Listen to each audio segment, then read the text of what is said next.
Welcome to the session D. We're waiting for people to log in. When we have a few people in, we shall start off.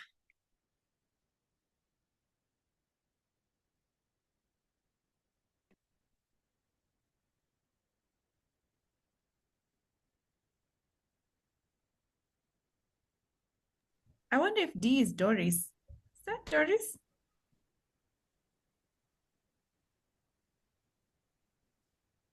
I wonder. It sounds like it could be.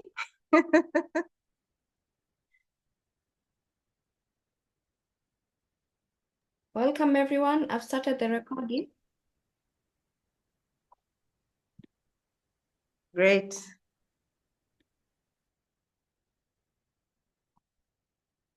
Thanks, Ruth. Good evening, Jackie. Welcome. Thank you. We're just waiting for a few more people to log in, then we'll start the session.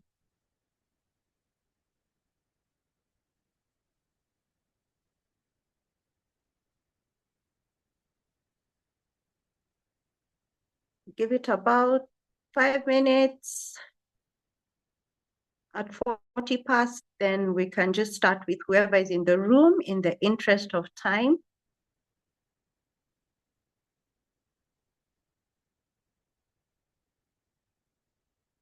So for us, it's just to welcome you.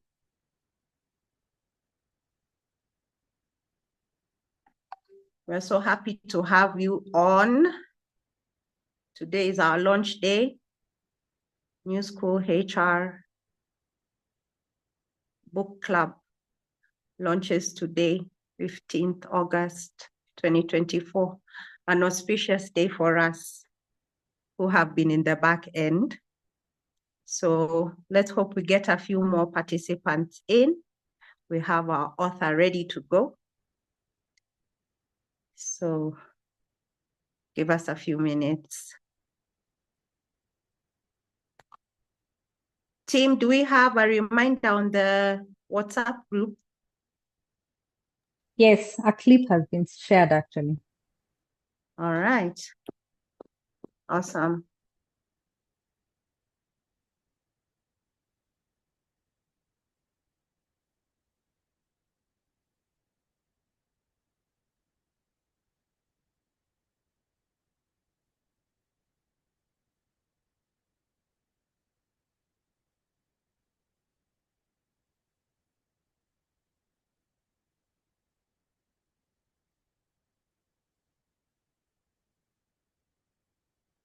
Good evening, Lena. We see you. Welcome. Give us a few minutes. We're trying to get more people into the room.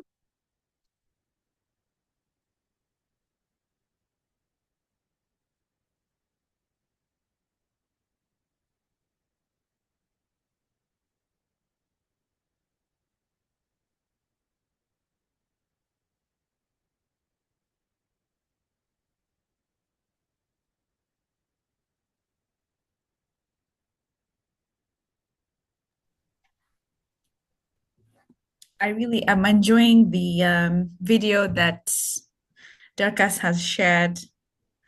Such a clever TikTok. Ah. Yeah, shared such a clever TikTok. I love it.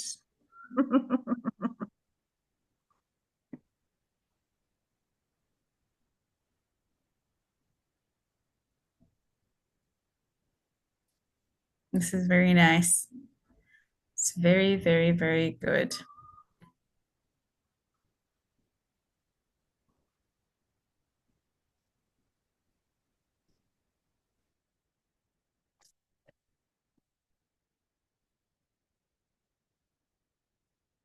Okay.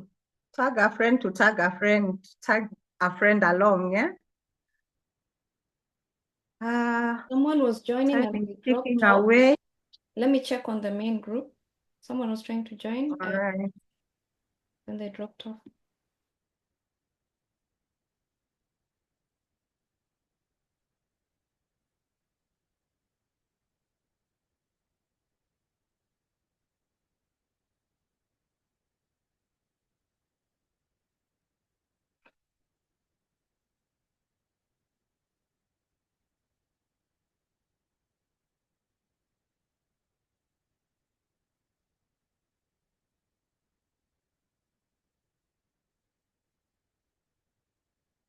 Guys, 2 more minutes and we will start off with whoever is in the room and the rest will catch up to us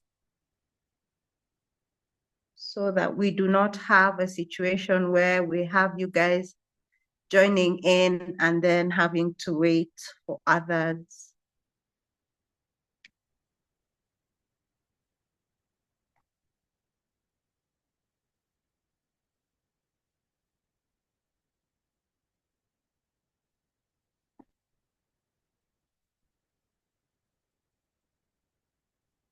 I can see you guys rallying the troops. Hopefully we have a few more people in the next few minutes. Can someone share the poster in the background as we wait?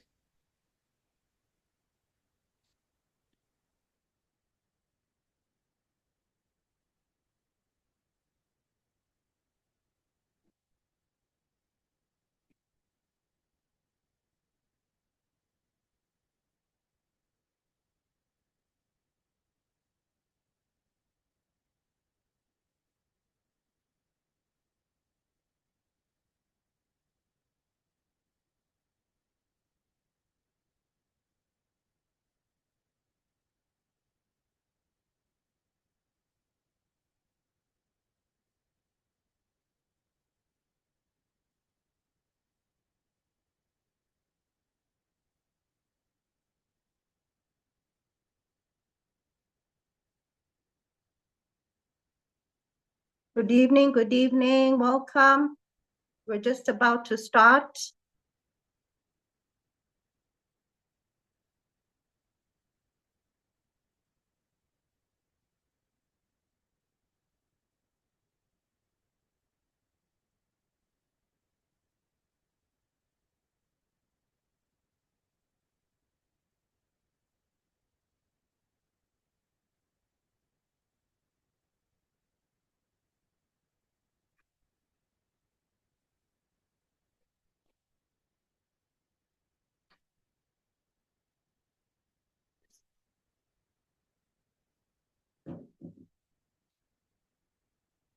All right, so I think we're already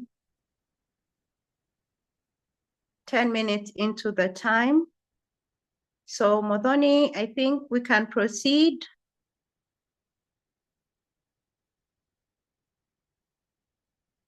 With those in the room. Thank you very So much, far. Marsha. Thank you very much. Let me just start by thanking Dee, Jackie. Nick has just joined. And to you, Ruth, Dorcas, Marsha. Good evening. This is indeed an exciting evening.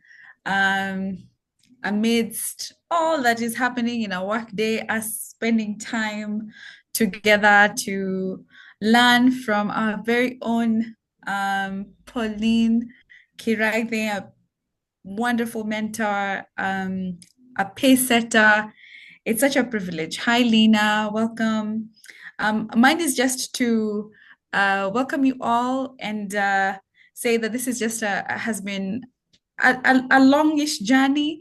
The dream to have a book club that comprises only of us special people called Human Resources has been a dream of mine since 2021. And it's amazing to have been sparked in New School HR by Irene, and calling for those who are as passionate as I am to band together and focus on first our very own authors within the group is just a dream come true. And our organizing committee of this book club is comprised of myself and 6 amazing bookworms.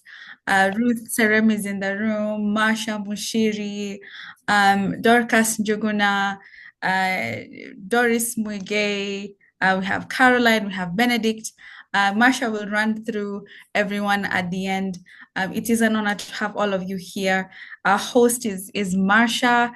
She'll take us through the session and introduce Pauline and really bring this alive. Welcome, everybody. Thank you for spending time with us. Back to you, Marsha. Thanks so much for that intro, Modoni. Guys, the moment is here. I would like to start us off with a bit of a networking session. I think we can do that before we introduce our author. We have a few people in the room. Maybe we can take them out into breakout rooms, team, and then have them introduce themselves to each other, network a bit, and come back and we can get into the book.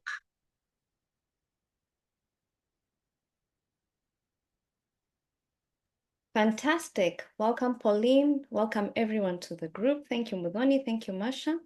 I'm admin. I'm setting up the breakout rooms. You'll be automatically assigned to one room. Have fun networking. This will be for 5 minutes. After 5 minutes, we'll all come back in. Is that all right? There will be That works. There will be 2 rooms. Is that fine? Great. That is fine.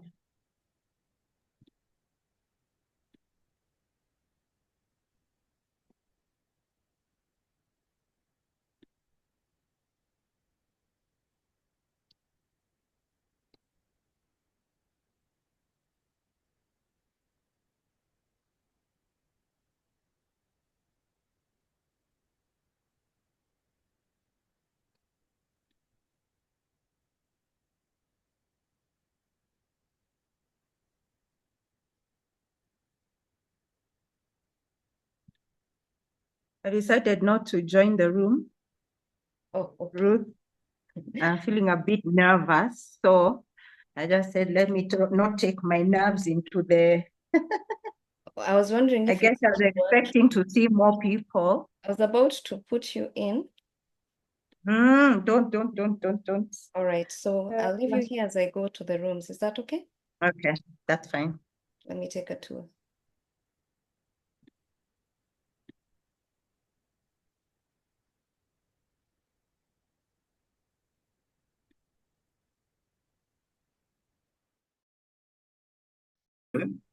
What you're seeing is a virtual background. So, Okay, yes. hi, Ruth. Hi. Okay. So happy to meet you all in person. I've been reading your chats. Oh, who? Sorry, who? Ruth Serem. Okay. Glad to meet you. Yeah, very familiar name. Always happy to be with Dorcas. All right, so take some time, get to know each other, your names, what you do, and maybe a little bit of what you expect in the club.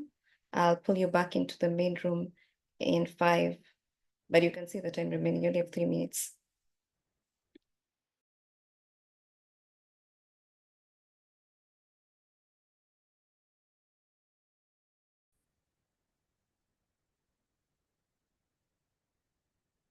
So breakout room 1 is fine. I'm going to room 2.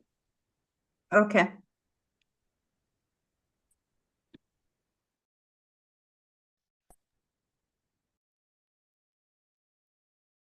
Hi, Who's everybody. going next?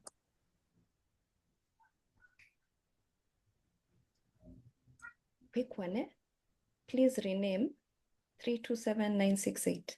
Going back to the main room. See you guys in under 2 minutes or 2 minutes plus. Thanks, Ruth. Thanks, Ruth. All right, fantastic. Well, it's I'm hesitating to ask Pauline to go.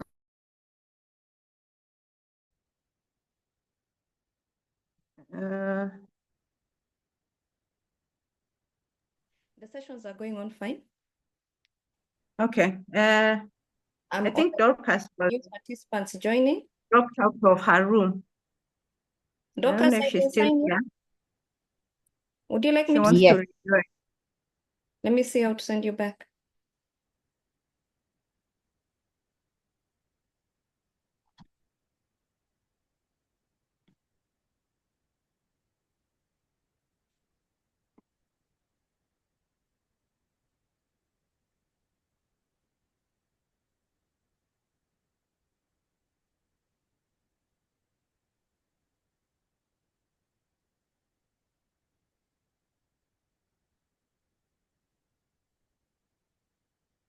All right, Dorcas is successfully reassigned.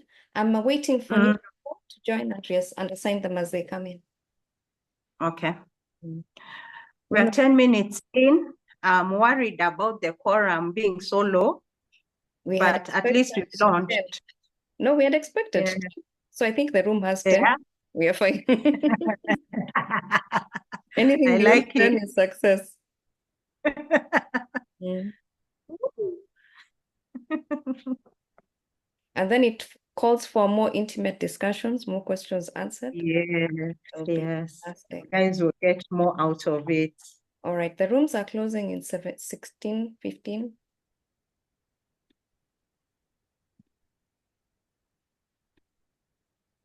You ready for them? I'm closing the rooms. Ready for them. When I close, they have a minute to join back. Eh? You can be talking as Okay. they come in. Okay, okay. So they come back in. I They're in. just acknowledge them. They're in. Oh, okay.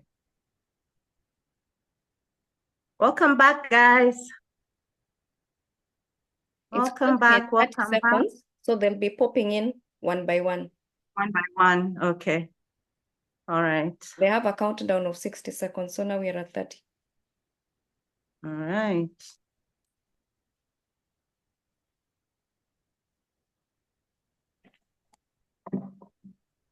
Where's your book?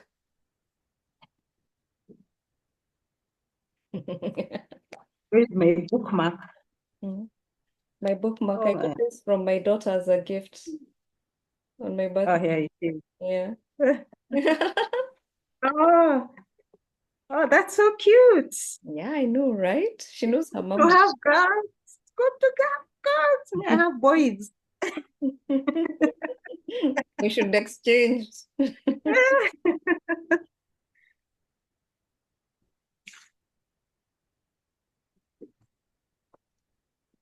Welcome back, everyone. I hand this back to Masha. Sorry, welcome guys, welcome guys. I hope you've gotten a chance to get to know each other a little bit better. My name is Masha Mushiri. I'm a HR practitioner, member of the New School HR Book Club, and we are so happy to have you in the room today. I hope you've gotten to get to know somebody you didn't know before. The purpose for this group is for us to launch the book club and introduce you to the author that we have been reading through the month. Her name is Pauline Kiraithe, and we want to engage her today about what we have read in her book and have her tell us a little bit more about the book that she wrote and the one that we have read. So a bit of an intro about Pauline Kiraithe. She's the founder and CEO of Talent Guru at 254. She's a global multi-award winning HR consultant. She's an executive leadership, life and career coach. She's a leadership effectiveness facilitator. And she's also a global multi-award winning HR consultant. Yeah. So she has over 28 years of multi-sectoral HR leadership experience. Her experience is vast. And a thing that you'd want to know about her is that she's a forward thinker. She's very agile. She's very adaptable. She thinks of herself as a futurist.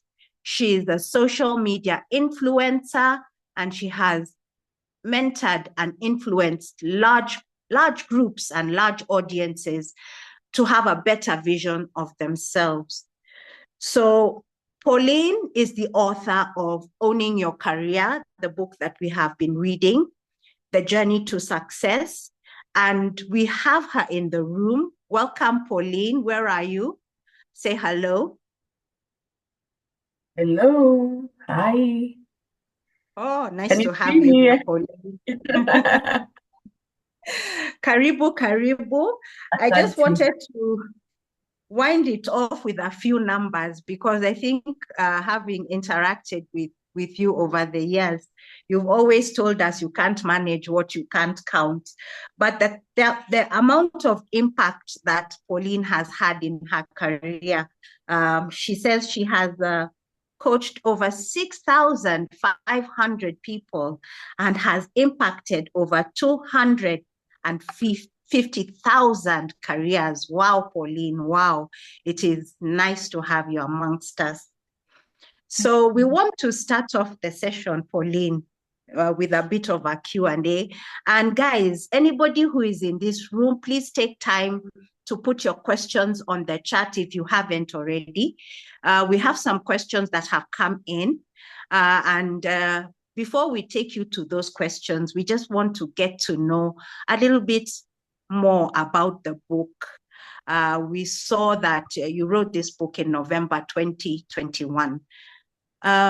What brought you about to authoring this book, Owning Your Career? Yes. Thank you. Thank you very much, Marsha. Thank you, all HR practitioners, the new schoolers.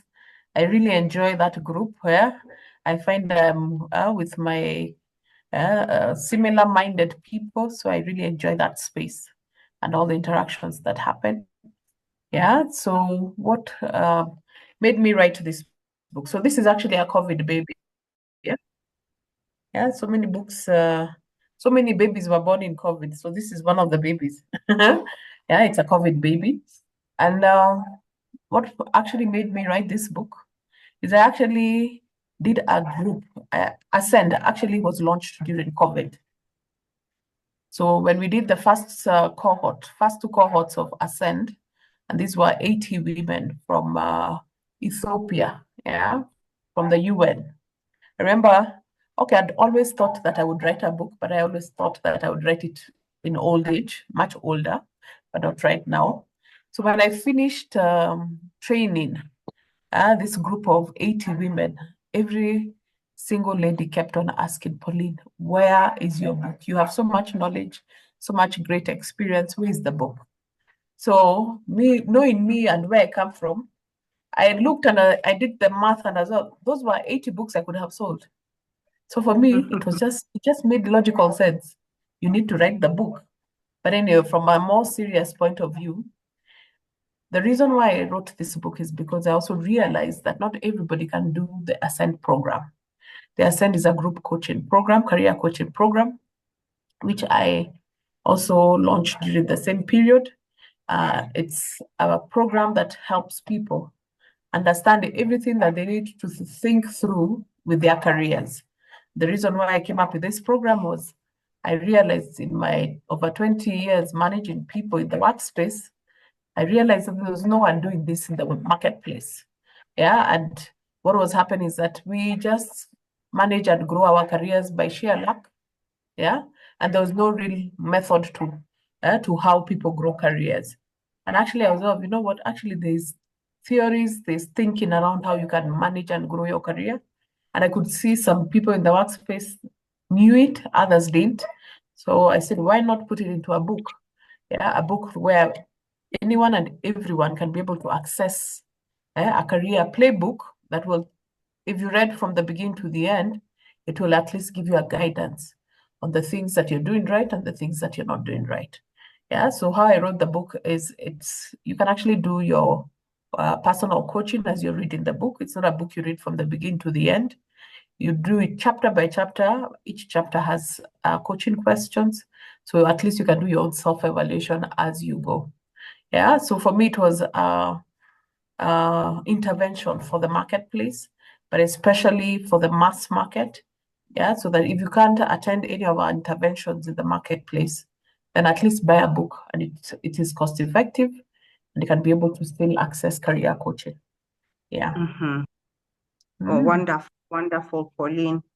So I'll just take you to one of our first questions that we have from the book. And this is a question that is near and dear to many people who have read this book. And I'll take you to the career life cycle, because I think a lot of people look at the career life cycle and they're always asking about what you say, about pivoting your career. So in the book, you say you can start your second career when you reach around age 45. So talk to us a little bit about career pivoting, and also tell us about your experience and how you pivoted your career. Yes. So, in life, and for me, I think I've been always curious about understanding what is the rationale behind many things that we do in life. So I remember I was always so curious about life. Are there rules to this game called life? And if there were, where are they? So actually, I came across this career life cycle much later after I had done the pivoting. Yeah, and when I started doing research around the book, and that's when I realized actually we our lives. There's a book I had read in my 30s called Halftime by Miss Badford. So our life is actually divided into two halves. Yeah, so there's the first half and the second half. So your first half usually is to establish yourself. It's all around gaining and garnering the right experience in the career that you want to establish yourself in. In the beginning of your curve, you're allowed to make errors, you're allowed to make mistakes. You are able to even make changes within your first half. Yes, but the first half, if you even evaluate your own selves, it's more around garnering the right experience, the right expertise, yeah, the right knowledge. But the other key thing is the drive towards excellence to get into the top. So I was very clear, like for me with my first half, I had actually very clear milestones. Yeah. So I remember when I was in my 20s, I was very clear I needed to have gotten into management by 30. And I was very clear that I needed to get into directorship by 40. So I was working towards those goals. And the thing is, also in my 20s, what I did, and now in hindsight, I can say it was God's leading, that I actually got a mentor in my 20s. So I actually was able to hit those milestones, but I hit them even way before their time, because I remember in management, I got into management leadership at 27 and got into directorship by 37. So for me, there were certain changes, the career moves I made in my first half were very intentional because they were preparing me for my second half. I was very clear that I needed to end up in consulting. And actually, what I did is I intentionally changed sectors. Yeah, and I also experienced HR in different scenarios, because I did HR in startup, I did HR in change, actually, I don't think I've even worked in a HR department where we're just having it nice and dandy. No, it's always been turnarounds, either trying to change culture within an organization. Yeah, so for me, I've always enjoyed seeing impact and transforming lives. Yeah, so I experienced all those phases in different sectors. Yeah, because I think I worked maybe in about 5 sectors. So the banking, the NGO world. I also did telco. I did retail. And my longest stint was in media. So in all those, I experienced HR in different phases.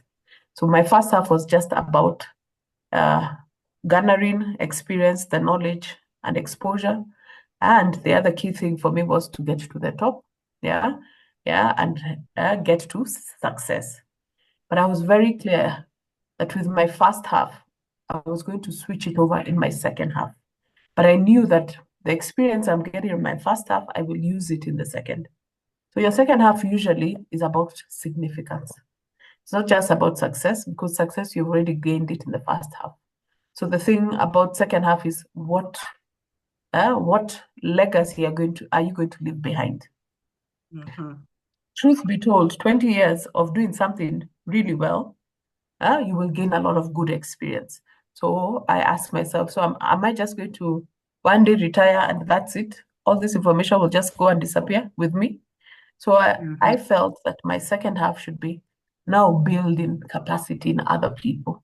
Yeah, getting people to get it easier in their second half. Yeah, also help people bridge into their second half. But the thing is, you can't teach what you haven't done. Yeah, so Mhm. I was my own guinea pig. Yeah, so what I did is I upskilled in my first half, and then the second half, I took a step of faith. And this is when now coaching was coming up. I was one of the pioneer coach trainees. Yeah, and I took the step of faith to now move into my second half. And that's how now I re-upskilled, because in the second half, you actually also will still re-upskill into a new path. So I actually also had to re-upskill. So I did my coaching in executive leadership, as well as life coaching. I'm also an NLP practitioner. I'm still in school as we speak right now. But the thing is, it's a new learning, it's a new curve. So what happens is once you start the second curve, you're actually reigniting the fire in you. You're actually remotivated. So that monotony. Yeah, because for me, I felt HR, there's a point where I felt it was getting a bit monotonous, having done it for 21 years. So now what starting the second half did for me is that it reignited now my passion. It actually gave me a totally new pathway. It's given me new challenges. And that's how the new programs have come up. We've developed a youth program. We have a professionals program. That's how the books are coming up, the journals. You reignite yourself into now new productivity. So it's like, when you are starting out your career and you are so fired up and you want to redo that, that's exactly that. And now this second curve, I can actually now pull it back all the way to my 70s. You understand? So you can still remain Mhm. productive. So I have certain plans. I intend to retire at 75. Yeah. Mhm. So that's how you can do it. Yeah. So pivoting is the whole essence of pivoting is you basically use your experiences from your first half into a Mhm. second career that is you're passionate about. Yeah, but you can still be able to leverage on the skill sets and the experiences, yeah, and the successes of your first half. Yeah. So I am a true believer that you can reinvent yourself, you can pivot, and you can re-upskill, and you can still be successful in a whole new curve. So the thing is, let's not be like our parents, the way when they retired at 50, that was the end. It can't be the end. We are going to live for longer. Yeah. So how are you going to remain productive? Yeah, because we're going to live for many more years. So we have to make those years also count. Yeah. I love that, Pauline. I love that so much because it tells us that there's life after the paycheck. Another thing that I'm really picking from you is that we are the generation of Sisi hatuendi ushago. We will continue working and making something out of ourselves where we are.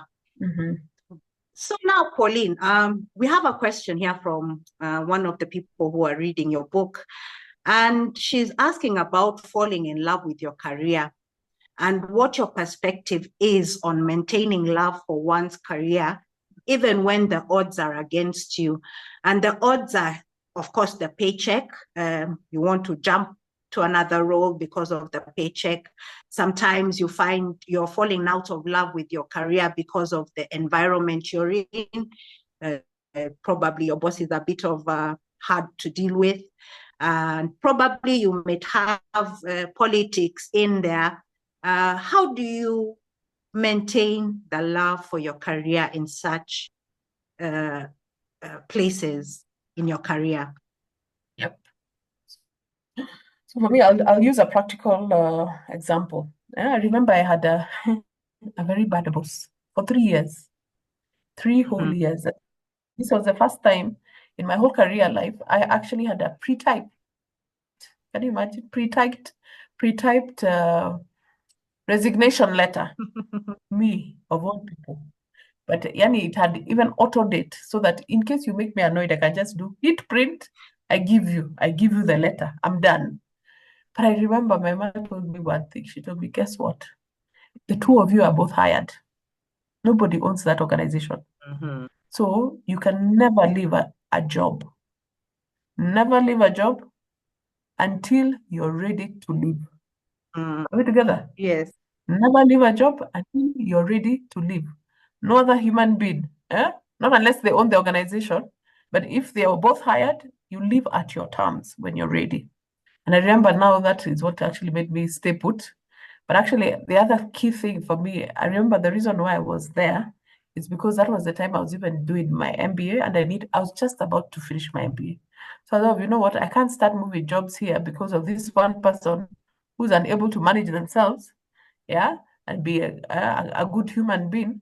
So I won't disrupt my plan. So you remember I had a plan with my career. I knew what I needed to do.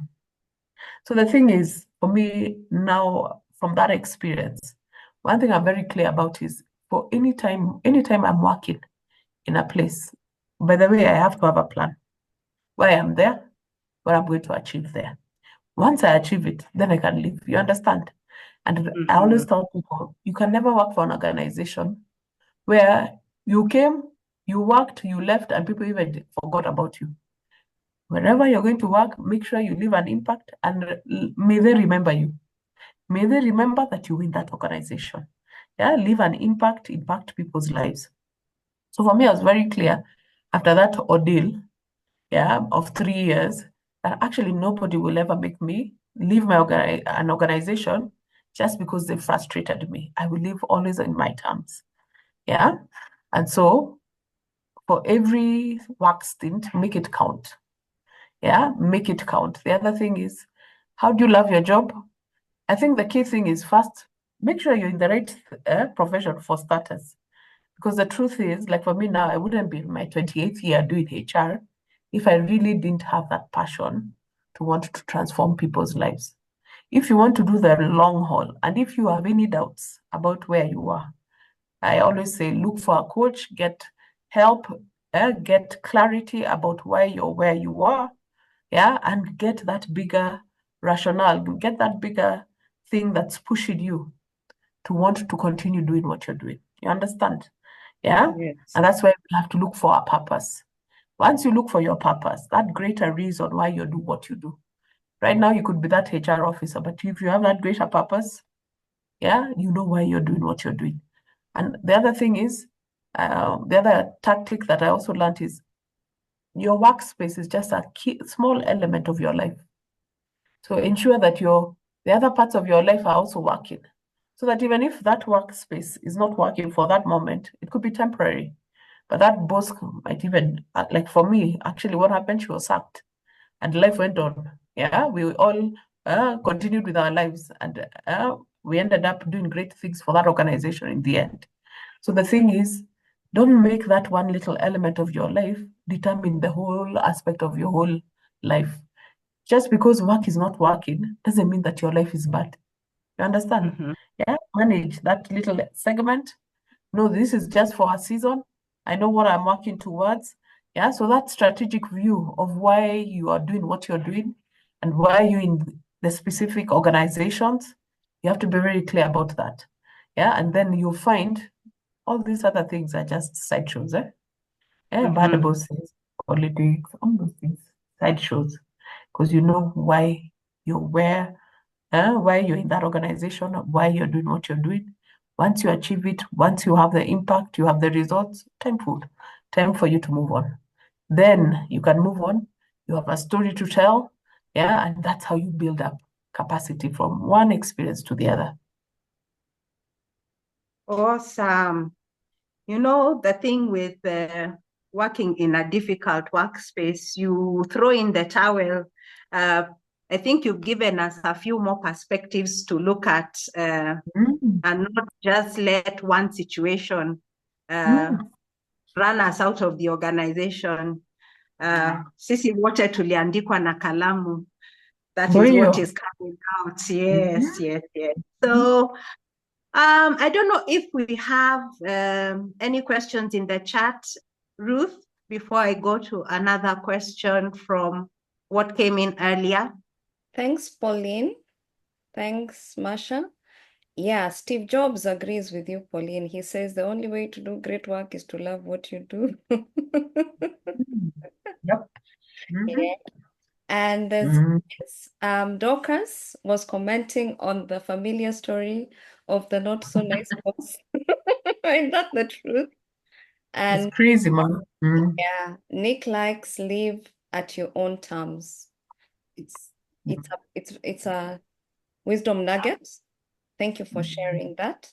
There are no questions on the chat, so please go ahead with the ones that were shared during registration. Masha, back to you. All right. That's okay. That's fine. So we have another question for you here, Pauline, and people want to know, what is your general testimonial? What are your general insights on career? I know you call the book a playbook, career playbook. Maybe you can walk us through the general insights that we will get and through reading this book. Okay. So I actually divided this book into 3 key sections. Yeah. And for me, I realized after managing people in the workspace, that there are 3 critical things that people will need to be aware of. So for me, I came across, after looking at how people struggle in the workspace, I realized the first key thing that anybody, and it's just generally, and if you come across any of our programs, the first thing that we will always ensure that you will have a appreciation of is understanding self. I have realized a lot of us, and even leaders, will struggle because you're not very clear about who you are. You're not very clear about your strengths or your weaknesses. And so what happens? Those things that your high school teacher, maybe your mother said one day, but she was not very happy with you. Those things are still ringing in your head. So that's how self-doubt happens. And you'll find we have very brilliant people in the workspace, but they don't speak up. We have brilliant people in the workspace, but you're wondering, why is it? It's not even the smartest people in the workspace who actually end up speaking up. They're the ones who get the promotions. What is the problem with the people who actually do the real work? And for me, actually, it's through experience. The reason why I even wrote this book, because I realized I was always a hard worker. I was always the one carrying the weight. But guess what? I was always the quiet one for the longest time. And what happens is when you're the quiet one, people will take credit for your work, especially if you have bosses who will not be the ones to bring you to the fore. And I realized until you understand yourself and work on yourself, build onto your self-esteem, and be able to tell your story, then unfortunately you cannot influence. You'll have no impact. And so for me, that's why part 1 is all about digging deep to understand self. And even if you came to any of our programs, we'll take you through this so that now you start having a clearer picture of who you are. And it's not about what people have told you, but it's who you are and what you carry. So that's the first section of this book. So that now you start forming an identity based on your view. You don't need other people's view about who you are. It's good to get feedback, but it is very important to be clear about who you are from your own point of view, because it affects your view of self, but it also affects your self-esteem and self-confidence, and even how you articulate your thoughts in the workspace. And remember, in the workspace, it's all about influencing people with your thought process. So that's the first part. We dig deep in understanding self, because I believe if self is restored, the rest, once you start leveraging on your strengths, you will be successful. You will be successful. People who don't speak, start speaking. Actually, it's very interesting when we go through our program. The people, the before and the after is like day and night. Once you start seeing yourself as you truly are. The second part of this book also now talks about skills that build resilient careers. And this is the other thing I also realized, nobody taught us about careers. And these are challenges I saw in the workspace. There are most people have been flying blind. And I have observed, these are things I saw certain people who did very well and they were successful with it. And then others who struggled, they are good, but they are struggling because they just don't know. So in this second part of the book, Now we teach you all the key skills of how to position yourself better in the workspace. Yeah, how do you package yourself? It was very frustrating when you call people even for interviews and how they'll package themselves. You're wondering, okay, you actually are qualified. It's just how you're presenting yourself. So it's the key skills of how do you package yourself, how do you build a digital presence, how do you network. Networking is a skill that we were never taught. Yet networking is a critical skill that will ensure that you actually remain in the game for a while. Yeah, my mentor always says you have to remain in the dance floor, never get off the dance floor. But how will you remain in the dance floor? Is by the number of people who know you and who you know. Yeah, so we teach you how to network, the key networks you need to have. So the book elaborates on it. And then the other thing for me that I also saw at leadership level, especially at C-suite level, is people get the positions, but they keep quiet in meetings. I'm like, okay, so what's all about that? Yeah. So you see, if you're not confident, you get to the top, you still struggle. So it's now, how do you start cultivating an executive presence? How are you able to influence with what you say? Yeah.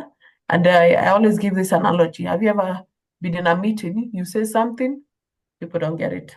Somebody else says the same thing, everybody had it. So how do you start building that executive presence so that whenever you speak, people hear? Yeah, whenever you speak, people hear you. Yeah, and I also touch about that section. I also talk about gender and challenges around women and leadership. Women are close to my heart. I truly believe women are hard workers. They have put in the work.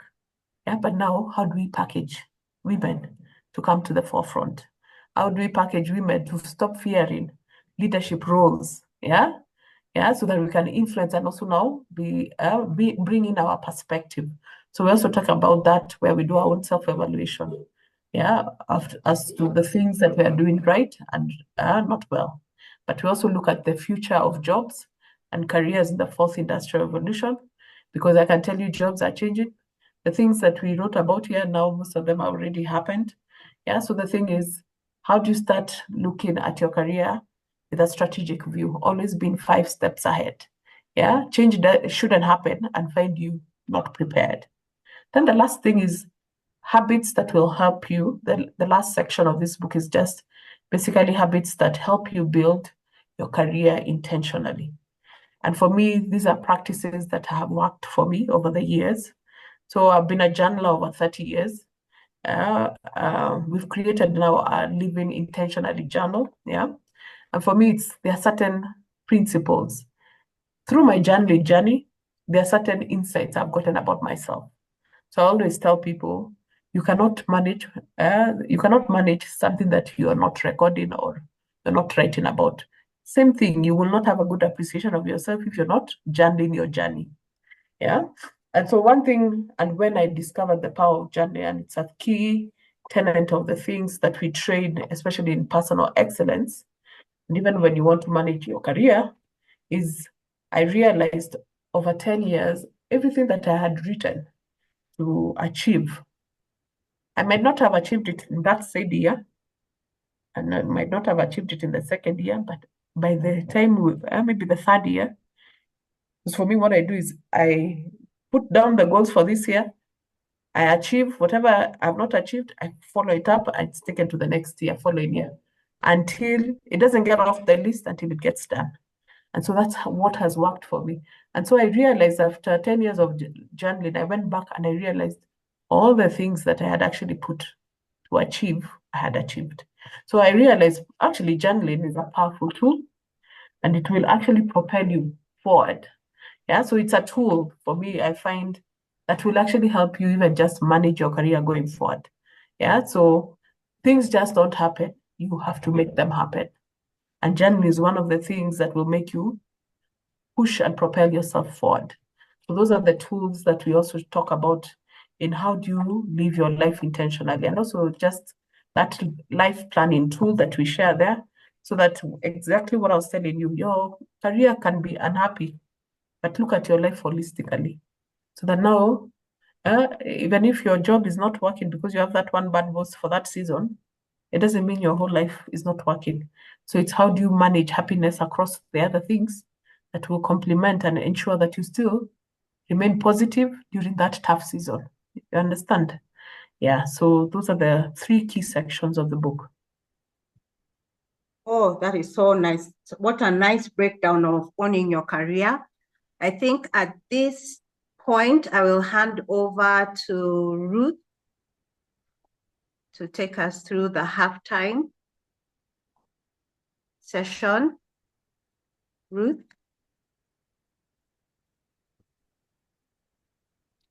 Thank you, Masha. Thank you, Pauline, once again. And wow, people were sending insightful questions. Thank you for elaborating further. We now believe you wrote this book yourself. I'm just kidding. It was never in doubt. All right, to quote from the book, you quoted something from Wayne Huizenga. I hope I'm saying that right. Some people dream of success while other people get up in the morning and make it happen. Thank you to everyone in this room who got up in the morning and made it happen. We have a Menti prepared by Mudhoni Murithi. She'll share it on the chat. Please click on it, share some feedback. As you're sharing your feedback, click on that link, follow what it says, just answer the question and enter. You'll have 3 opportunities to share. As we are doing the Menti, I'd like to read through the comments that have come through since the last time we read.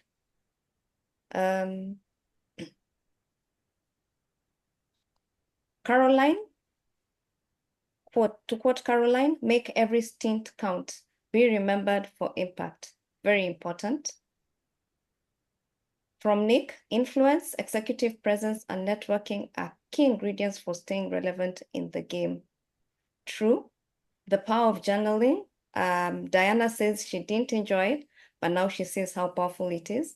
I hope you're going to start journaling, Diana. You can see how we are feeling about the session so far. Thought-provoking, 2 words. Insightful. It's a reminder. Yes, it's important to be reminded. Some of these things we forget when we are busy in the rat race. Refreshing, wonderful, the bomb, 2 words. Too good to just use 1 word, right? Speak up. It's very important to speak up. I think somebody was speaking to me when they were saying speak up. Especially in the meetings. It is impactful. So far, the session is impactful. It's wonderful. It's refreshing. It's insightful. It's affirming. Thank you so much for sharing your feedback. Thank you so much for showing up. Wow, more words. Growth mindset activated. I wish we could talk a little bit more about the mindset when we get the chance, when we're done with the comments right now. Just wow. Thank you so much for sharing your feedback. Back to you, Masha. Thank you, Mudhoni, for running the Menti. Thanks, ladies. So because I'm seeing we're fast running out of time, I think it would be worthwhile for us to maybe address something that has been affecting us in our various workspaces. And Pauline, the question that came in is that the world of work is changing. What unique advice would you give Gen Zs on managing their careers? Yes. Yeah, so Gen Zs. So I think the Gen Zs have some great pluses. They have some great strengths. Yeah, I actually when they showed us that they can actually impact and change our thinking, I was quite fascinated. First of all, their tech savviness. They actually are very interested in topics. The topics that they're interested in, they'll go the extra mile to understand the key topical areas. I remember I used to join the X spaces just to understand and listen to them. And I was quite fascinated. Yeah, so they are knowledgeable, they are well exposed, they are actually global citizens. Yeah, so most of them, even were not all from Kenya. They are vocal, they speak their mind. Yeah, and they are very expressive. They don't have fear, actually, they are fearless. But for me, there's one thing that I felt, and yeah, and they're flexible in terms of how they work. I remember a decade ago, 2012, trying to push flexi time. I think maybe I was too ahead of time. I was trying to push flexi time for to the organization I was working with. That's Nation Media Group at that point. Trying to push flexi time and working from home, especially for pregnant mothers. And I was told, Pauline, that is going to be a security risk for the system. And now look at where we are. Yeah. So there's a point where when time for change has happened, there's nothing you can do.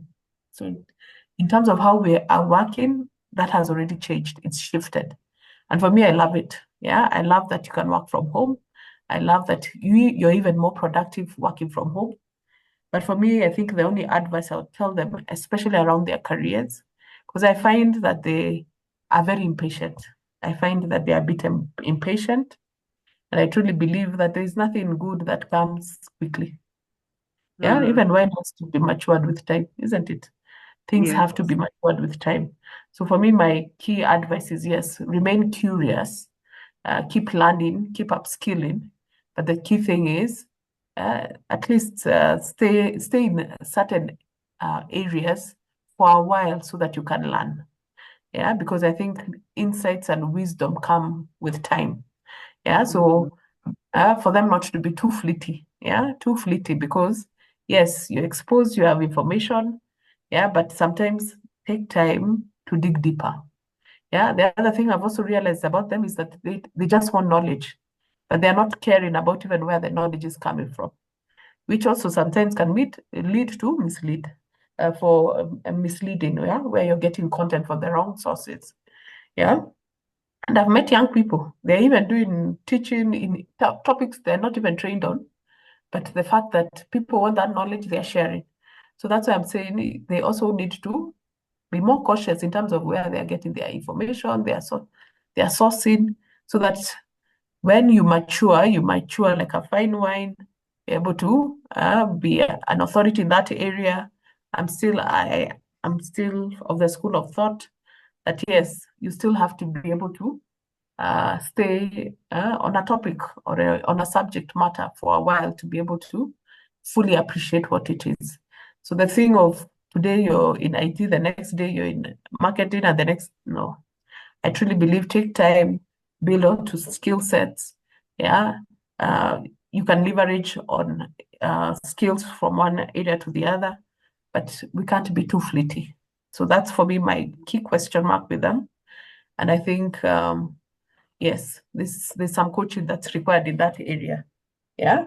But in terms of how vocal they are, that's good. They are vocal, but also the other thing is also to understand that yes, there is also protocol and also to understand the nuances, yeah, in terms of spaces, yeah, for you to be able to have real impact. Yeah, we're talking about executive presence. Yeah, if you're able to respect other people, then people can be able to hear you. Yeah, but the thing of just I hear nowadays the unmother and unfather parents. Yeah, with that kind of mentality, I don't know how far you'll go. But the thing is, yeah, I think for them they'll need to take some time to learn and to keep an open mind. But I think they're on the right track. They will bring in changes for all of us. Yeah, but yes, they can also learn a few things from the older cautious millennials as well as Gen X's. Yeah. Yeah, there's no shortcut. I think that is what is coming out. There's no shortcut. You need to do the 10,000 hours that you mentioned in the book in order to gain mastery.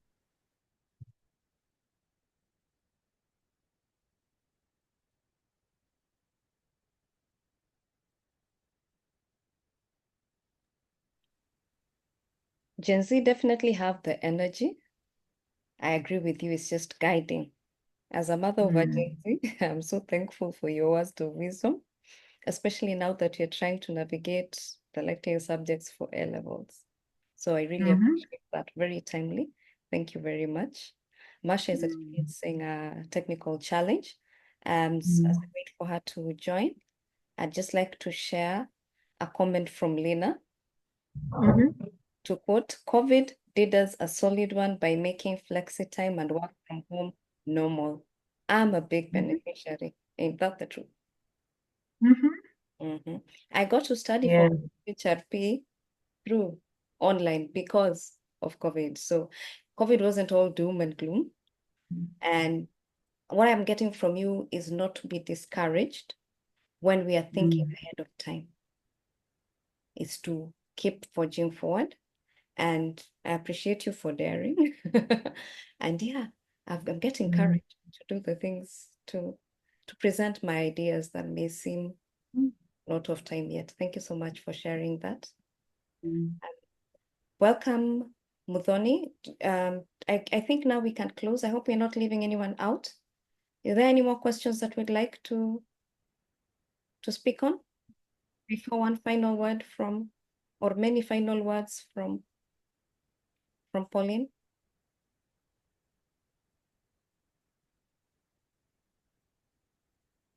All right, there are no questions. I think we can hear from Pauline, final words, and then wrap up. Fantastic. Hand it over to you, Pauline. My coach. So sorry.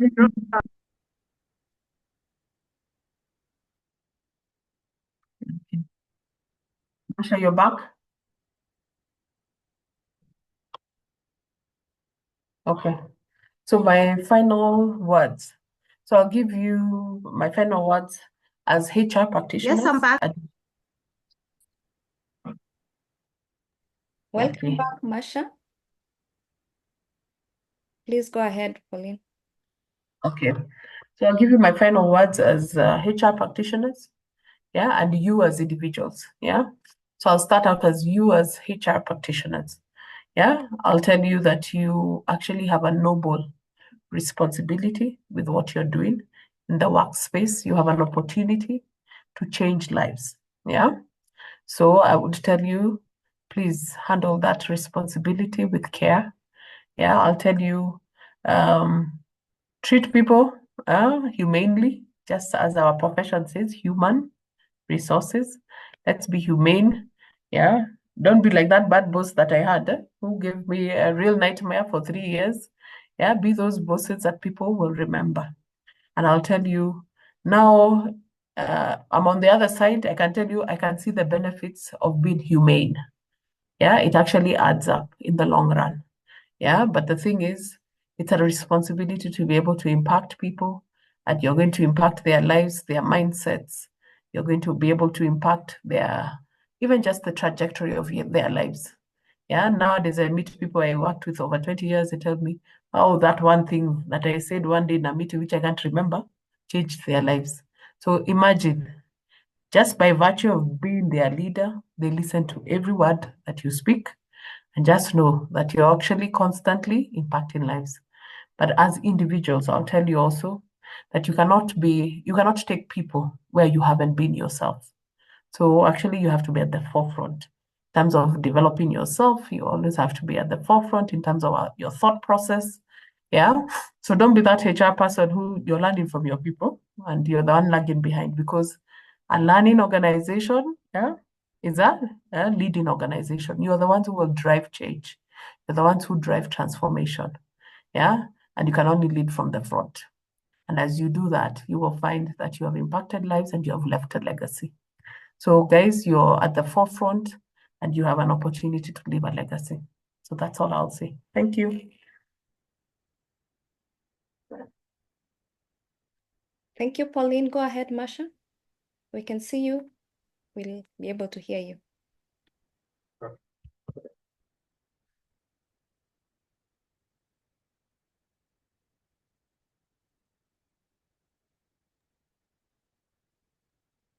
Welcome, Muthoni, to give the vote of Karibu. Thank Thank you very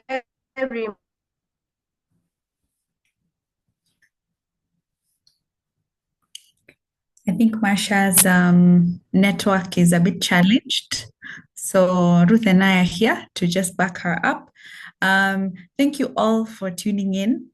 You'll see on chat, I've shared what really is our driving spirit within the book club. And we welcome you all. I liked what Jackie said in the breakout, that she's looking forward to the book club becoming more focused, hyped off from the new school HR. And at least for those who do want to be avid readers, we have an ambition to be the world's largest HR book club, but not only large, but most engaged. We don't want to be those organizations, I say banks here, that claim they have 1 million customers, but active ones are only 10. So our mission is to create a very simple, fun and safe space for fresh ideas to be discussed amongst us who are in the people profession. And we choose one book each month, not complicated, one book each month with a focus on our very own homegrown authors, specifically within New School HR. And we're excited to announce that our next book is going to be by our very own Shem Omuga. Let me just put up the book on your screen. He has a book called Winning Talent. So we shall be, I didn't put it on share, but I believe you can see that. Shem has written a book on winning talent. It's available on Amazon. We'll share more on where to get that book within the New School HR WhatsApp group. And we look forward to having all of you engage with us during our next meetup, which is on the 19th of September. And a very big thank you to our steerco from the New School HR. I've listed them there. We have Naserian, Marsha, Ruth, Doris, Caroline, Benedict. I'm not even looking at my screen now. I fear that in my enthusiasm, I might meet someone out. But yes, we have Naserian, Ruth, Dorcas, Caroline, Doris, Benedict, Marsha, and myself. So thank you all for your time. We're so motivated. We're celebrating 15. In fact, that was our prediction, that we will have 15, 15 engaged readers. Thank you all so much. Pauline, God bless you. Thank you so much. And may you keep being strengthened and inspired to keep writing. We can't wait to see what more comes out of your brilliant mind. Thank you all for your time, and I wish you a wonderful night until next time. Thank you so much. Thank you, everyone. Good night. Thank you. I'm stopping the recording. Thank you. Good night. Thank you, Pauline. Thank you. Good night. Thank you so much.